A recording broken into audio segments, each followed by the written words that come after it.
If you want to prove an Apostle of Jesus guide in India, you actually won't find the answer in some dusty Roman ledger. You really have to listen to a 4th century mixtape. Yeah, I mean, it is the absolute definition of finding truth in an unexpected medium, and it honestly completely rewrites our understanding of how historical memory, actually survives. Right.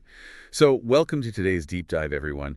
We are looking at a truly fascinating, comprehensive research report on Mar Ephraim the Syrian and his testimony regarding the St. Thomas Christians of India. It's such an incredible topic. It really is.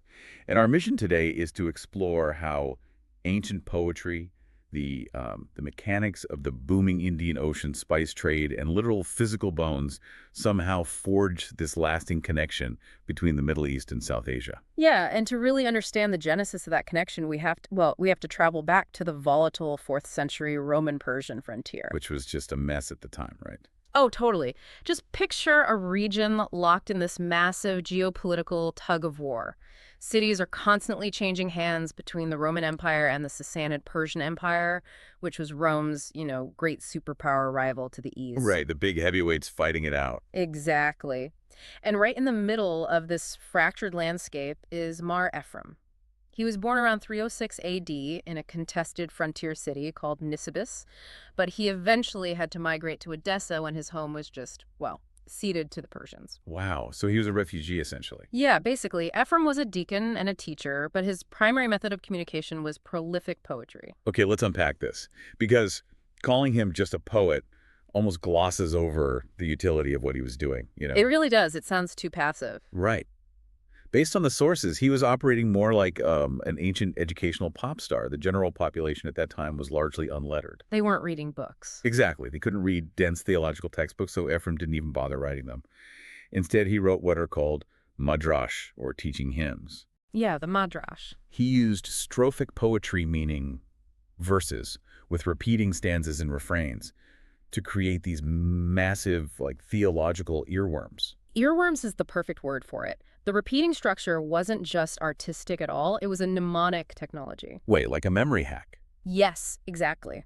It allowed thousands of illiterate people to memorize incredibly complex ideas simply by singing them together. And he deployed that mnemonic technology quite defensively, actually. Because he was fighting a culture war, basically. Pretty much, the 4th century was this golden, formative period for Syriac Christianity.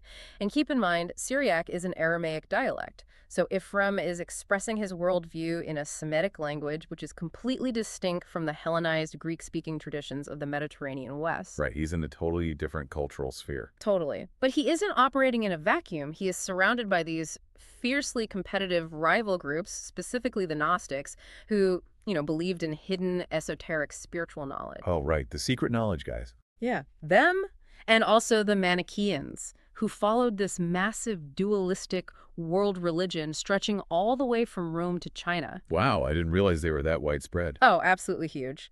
And both of these groups were also using catchy songs to spread their messages. So Ephraim was effectively fighting a culture war, and his primary weapon was the melody.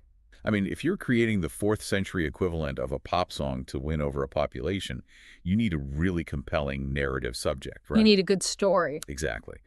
And Evram chose a story that, until his time, hadn't really been fully solidified as an institutional reality. We are talking about the tradition of St. Thomas in India. Yeah, the Thomas tradition. The sources outline two geographical strands to this whole tradition. Right, north and south. Exactly. First, the North Indian mission, which is associated with an Indo-Parthian king named Gondophares. Okay. And second, the South Indian mission, centered on the Malabar coast of Kerala and the Coromandel coast. But before Ephraim started writing his hymns, the main source floating around was this 3rd century text called the Acts of Thomas.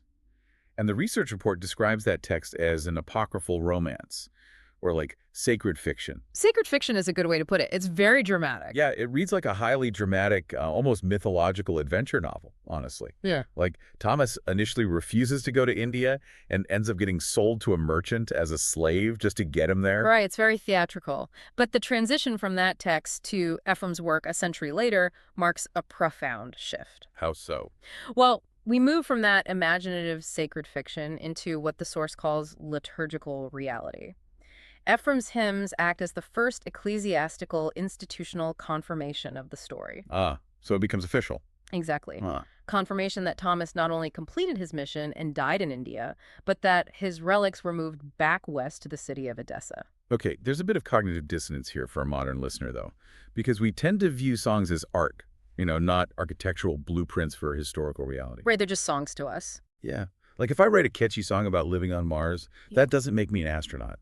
How does a hymn cross the line into becoming reliable historical documentation for a whole society? What's fascinating here is the psychology of the Syriac liturgy.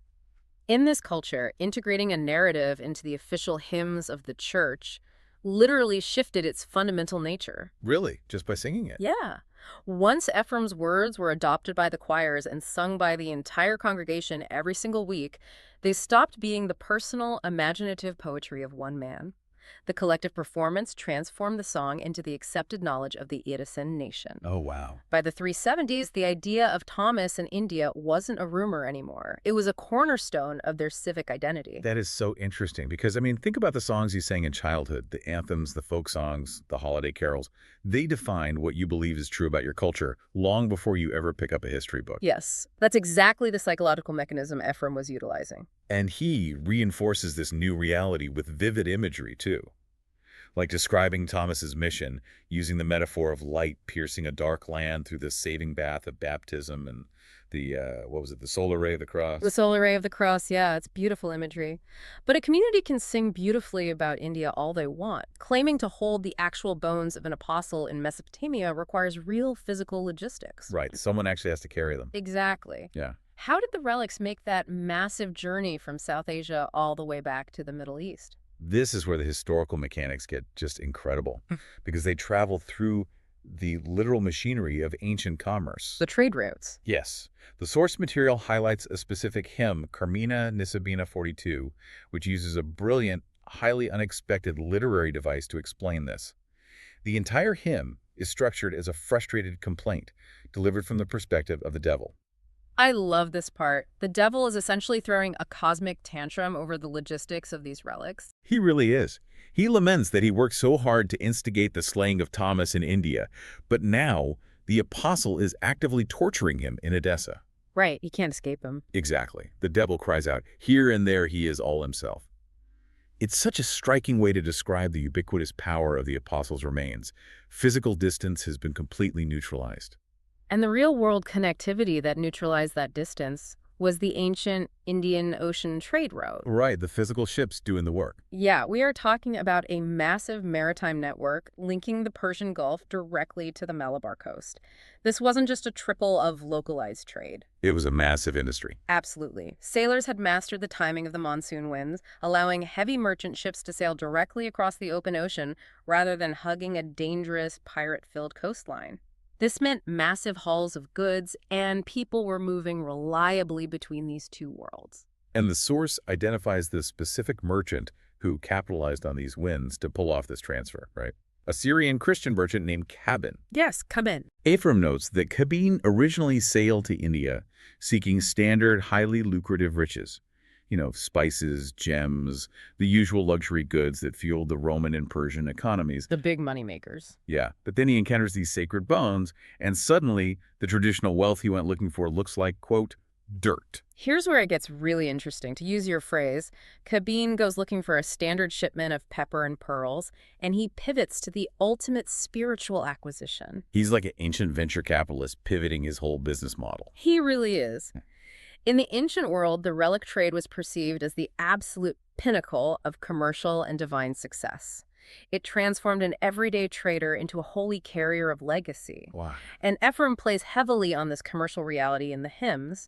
He repeatedly calls the city of Edessa thrice blessed, specifically for acquiring the pearl from India. I found the use of the pearl metaphor brilliant because it's so tailored to his audience. He's talking to a city of merchants. Yes, exactly. In Ephraimic thought, the pearl is a polyvalent symbol, meaning it carries multiple overlapping layers of meaning. Okay, like what?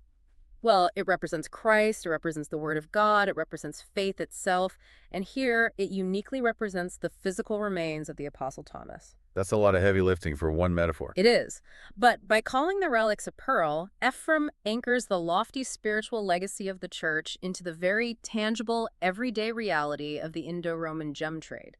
It makes the divine completely relatable to a local economy built on importing exotic goods. That makes perfect sense. But the trade winds didn't just blow in one direction, though. Just as the trade routes brought Thomas's relics west to Edessa, they also brought Syriac liturgy and Middle Eastern ecclesiastical authority east to the Indian Christians. Yes, the cultural exchange went both ways. And one of the most beautiful theological concepts that cross that ocean is Ephraim's vision of the robe of glory, or Estela de Shuba. Oh, the robe of glory. Ephraim teaches that before the fall, Adam and Eve were not naked in paradise. Rather, they were clothed in primordial garments of light. Okay. These were the robes of glory. When they fell, they lost this divine raiment and were reduced to wearing garments of skin, which symbolize our current state of mortality and physical vulnerability. So humanity is essentially walking around stripped of its original divine architecture. Exactly. But Ephraim posits that when Christ was baptized in the waters of the Jordan, he deposited that lost robe of glory into the water, making it accessible again for humanity to reclaim. What makes this so profound is that you can actually still see this ancient poetry alive today in South Asia. Yes, in the living traditions. Right. In the Nazrani, or St. Thomas Christian, rite of baptism, which is called Mamadisa, the baptized individuals are dressed in white robes. And this isn't just a generic symbol of a clean slate, you know. It's very specific. Exactly. It is a highly specific ritual action meant to symbolize recovering that exact robe of glory that Ephraim wrote about 1,600 years ago. And it even shapes their eschatology, their view of death. When a member of the community passes away, the prayers reflect the belief that the departed are entering paradise to finally be fully clothed in their celestial robes of glory. Wow. Yeah, Ephraim's poetic theory was translated directly into the concrete, everyday physical practices of the Indian church. The Indian church was actively integrating these Middle Eastern ideas, but they were doing so while living intimately alongside their Hindu neighbors. Right, they didn't live in isolation. No, they fiercely maintained the E-Syriac liturgy, but culturally, they adopted local South Indian social customs. The sources note they used the minu, which is a local Hindu marriage ornament, but they would weave a Christian cross into it. That's a beautiful synthesis. It is. And priests wore the kudumi, a traditional tuft of hair worn by local elites. The report summarizes their identity perfectly. It says they were Indian in culture, Christian in faith, and Syrian in liturgy. If we connect this to the bigger picture, maintaining that kind of duality without being crushed by the dominant culture requires an immense amount of leverage. Because usually minority groups just get absorbed. Right, exactly. Minority communities that refuse to assimilate their core religious practices usually face heavy social friction. So how do they manage to blend Hindu social symbols with strict foreign theology in their everyday practice without facing backlash? They managed it through immense socio-political power. According to ancient copper plate charters like the famous Thomas of Cana plates granted by the local Chered dynasty rulers, the Nazranis were granted extraordinarily high social status. So they were basically at the top of the social ladder. Yeah, they were treated as the equivalent of upper caste Hindus like the Brahmins and Nairs. Wow, okay, so they weren't a marginalized group begging for tolerance. They were indispensable to the society. Indispensable is the perfect word. The copper plates gave them hard economic rights. They had the right to oversee local markets, collect taxes, and control the highly lucrative pepper trade. Pepper was huge back then. Oh, it was everything. They even held the right to recruit and train soldiers, with their military trainers honored with the title Panakar. Wait, they were basically a military and economic powerhouse. Yes. Known as the Lords of 17 Castes, they served as protectors of lower castes and as port revenue officers. They seamlessly blended into the medieval Malabar administration because their economic and military utility made their foreign liturgy entirely acceptable to the local rulers. This powerful multicultural equilibrium held for over 1,000 years. Just incredible. Right up until a foreign power decided that this kind of diversity was a threat. Right, and the disruption arrived in the 16th century with the Portuguese colonial expansion.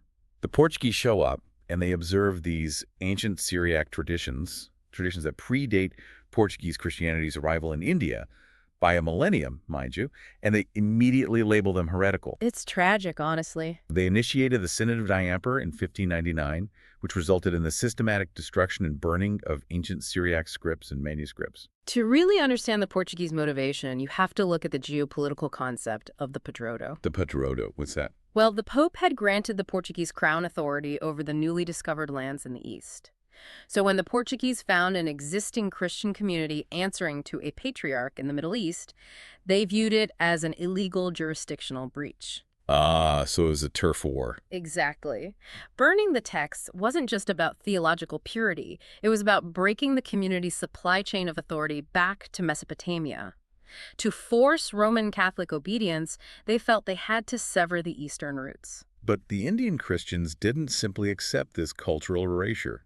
About 50 years later, in 1653, they pushed back with the Coonan Cross Oath. A massive turning point. It really was. Thousands of members of the community tied ropes to a stone cross and physically held on while swearing an oath to rebel against Latin rule. I kind of view it as a massive historic union strike or like a declaration of independence against a hostile corporate takeover. That's a great analogy. It functioned as a massive cultural immune response. The community physically tethering themselves to their historical roots to prevent a foreign body from rewriting their DNA. And that fierce resistance is the reason the modern St. Thomas Christian denominations survived. Yes, but the erasure attempted by the Portuguese physically burning texts was echoed centuries later by Western academics intellectually dismissing the history. Right, the scholars got involved. Exactly. In the 19th century, many Western scholars looked at the entire tradition of Thomas in India and just wrote it off as pious fiction. They argued that Christianity only arrived in India much later, brought by Persian refugees fleeing persecution. It was a very Western, ledger-based view of history. If there wasn't a Roman-style tax receipt to prove the apostle was there, the oral tradition and the hymns were considered worthless fairy tale. But that academic erasure was ultimately overturned by hard archaeology, thankfully. How so? Well, the 19th century scholars had claimed that King Gondophares, the North Indian ruler mentioned in the early Thomas accounts, was an entirely fictional character. They just assumed he was made up for the story. Right.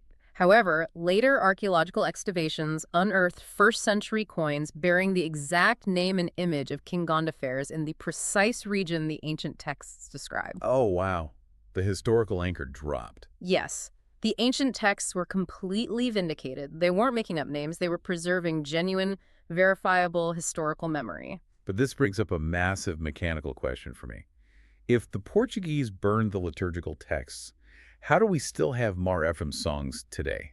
We have them through the sheer resilience of oral tradition.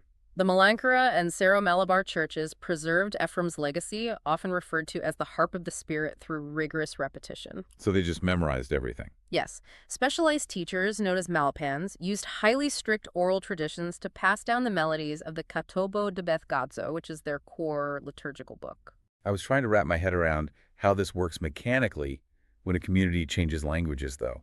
Because over the centuries, the everyday spoken language of these Christians shifted to Malayalam. How does an ancient Aramaic song survive that? It's amazing, isn't it? Think of the musical architecture, the meter, the rhythm, the pauses, as a clay jug. Okay, the clay jug. Even if you pour out the original Aramaic water and pour in new Malayalam water, the shape of the jug remains identical. The temporal gap between 4th century Mesopotamia and modern-day Kerala is bridged because the rhythmic and melodic structures of those Edison hymns were kept entirely intact. So the melodies themselves act as an indestructible archive. Exactly. The melody preserves the shape of the truth. So what does this all mean? If we step back and look at the whole scope of the journey we've taken today. It's been quite a journey. It really has. We started with a 4th century poet using strophic rhythm to defend his faith in a contested border town. We followed a merchant choosing bones over spices on a ship, riding the monsoon winds. Right. We saw a community weave crosses into Hindu marriage necklaces. And we watched a modern Indian diaspora use ancient, indestructible melodies to preserve their identity against colonial and academic erasure. It's an incredible chain of events. It's a powerful reminder to all of us that history isn't just kept in dusty books or locked in museum glass. Sometimes history survives purely because the melody is too beautiful to forget. It radically reframes our understanding of the historical record. And, there's one last profound concept from Ephraim's theology found in the sources that I think ties this entire narrative together. Oh, what is it? Ephraim used a theological method called typology. He viewed the Apostle Thomas not just as a historical man who went to India, but as the ultimate type or blueprint for every believer. What kind of blueprint? Well, think about the most famous story associated with Thomas. He's universally known as Doubting Thomas because he demanded to physically touch the wounds of Jesus to believe the resurrection was real. Right. He needed to see it for himself. Exactly. In the Western tradition, that demand is almost always viewed negatively as a stubborn lack of faith. But in Ephraim's hymns, that demand for physical touch is never condemned. Wait, really? He doesn't criticize him for doubting. Not at all. Ephraim praises it. He views Thomas's need to touch the wounds as a profound sensory expression of love for Jesus. Thomas didn't want an abstract concept. He required a physical connection to the truth. Here's where it gets really interesting, because this raises an important question for you, the listener, to mull over. We live in a modern world that is completely obsessed with cold, hard data. Totally. We want spreadsheets for everything. Exactly. We are constantly drowning in sterile information overload, always looking for the black and white, ledger-based proof of everything. But what can we learn from Mar Ephraim's 1,600-year-old belief that true understanding, true faith, and true history actually require a deeply sensory, physical connection? It's a completely different way to interact with the world. It really is. Whether that involves touching a historical wound, smelling the memory of ancient Indian spices on the trade winds, or raising your voice to sing a melody that survived an empire, maybe the deepest, most resilient truths in our world aren't the ones we read in a ledger, but the ones we can feel.